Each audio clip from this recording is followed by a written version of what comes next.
আসসালামু আলাইকুম। 18 বাংলা সংবাদে সবাইকে স্বাগত জানাচ্ছি আমি মমরিনাজ মমি।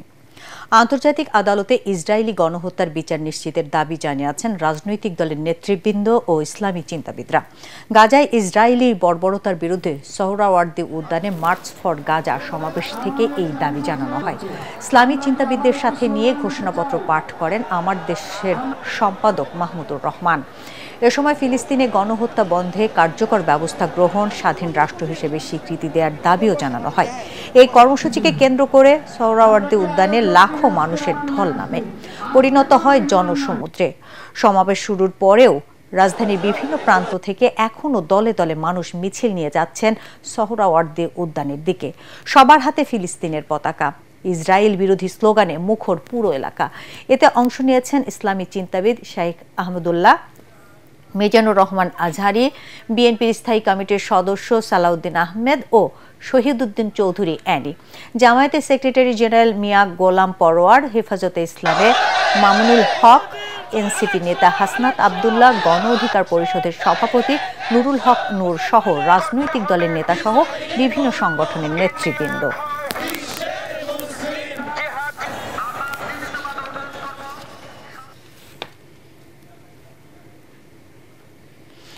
দর্শক, এই মুহূর্তে সোহরাওয়ার্দী উদ্যানে আছেন সহকর্মী আদ্দিন সজীব। আমরা সরাসরি চলে যাচ্ছি তার কাছে।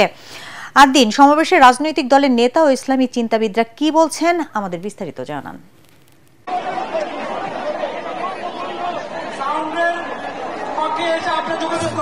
ফ্রি ফ্রি প্যালেস্টাইন, সবার কণ্ঠে একটাই শব্দ, একটাই সেন্টেন্স, একটাই বাক্য।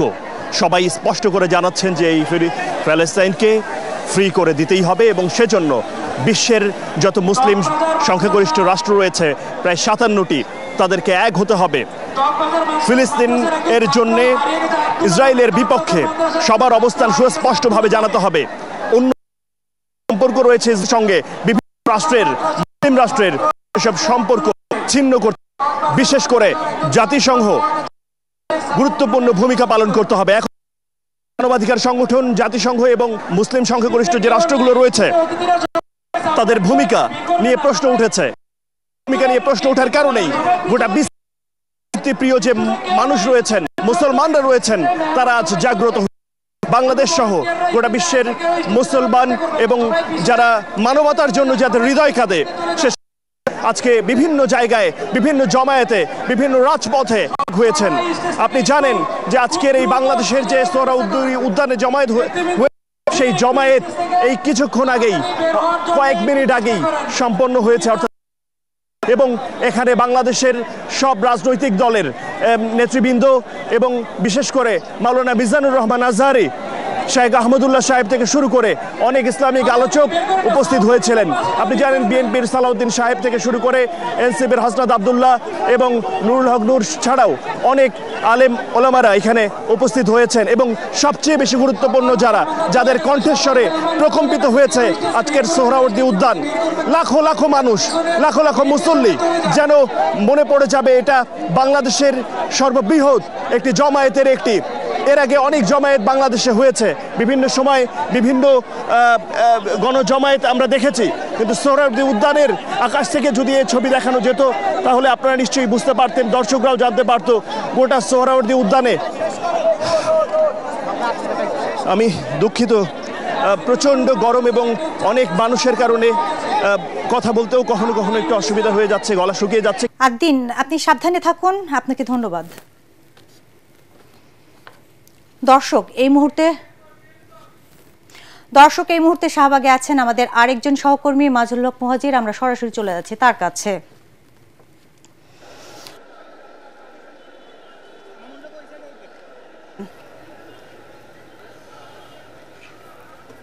মুহাজির, সমাবেশে যোগ দেওয়া প্রতিবাদী মানুষেরা কি দাবি জানাচ্ছেন?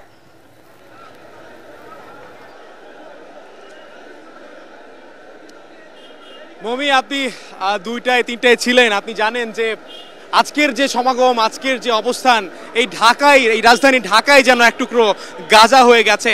এবং আপনি আমি এখন যে জায়গাটা দাঁড়িয়ে আছি শাহবাগের যে কোনায়, আপনি দেখতে পাচ্ছেন যে এখানে কিন্তু সকাল থেকে কড়া নিরাপত্তা ছিল, এখান থেকে প্রবেশ করাও নিষেধ ছিল।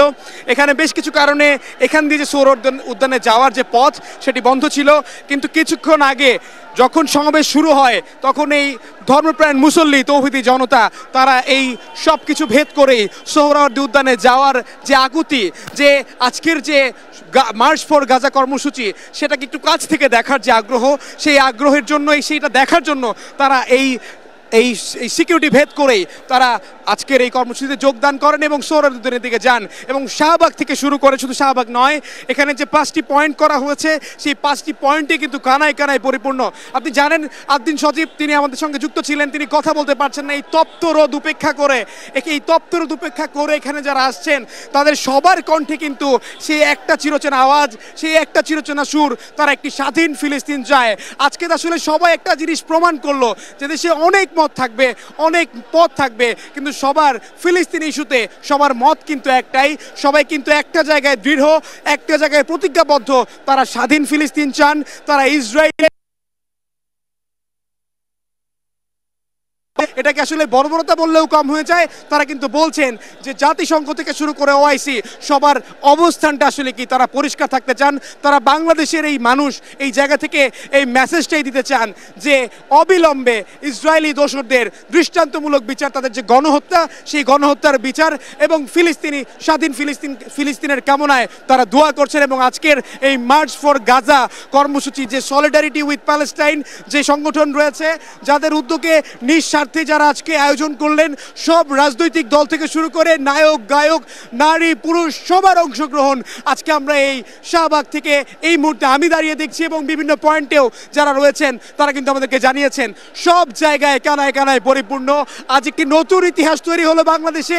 এই বাংলাদেশের এই সোহরাওয়ার্দী উদ্যান থেকে একটা মেসেজ সবাই পৌঁছতে চায় যে ফিলিস্তিন স্বাধীন হবেই ইনশাআল্লাহ। মমি, এই ছিল আমার কাছ থেকে সবশেষ তথ্য। মুহাজির, আপনাদের দুজনকে ধন্যবাদ, দুজনেই আমাদের সাথে থাকুন। দর্শক, পরবর্তী সংবাদ দেখার আমন্ত্রণ জানিয়ে এখনকার মতো শেষ করছি 18 বাংলা সংবাদ। ইউটিউবে দেখতে ব্রাউজ করুন youtube/18 বাংলা নিউজ।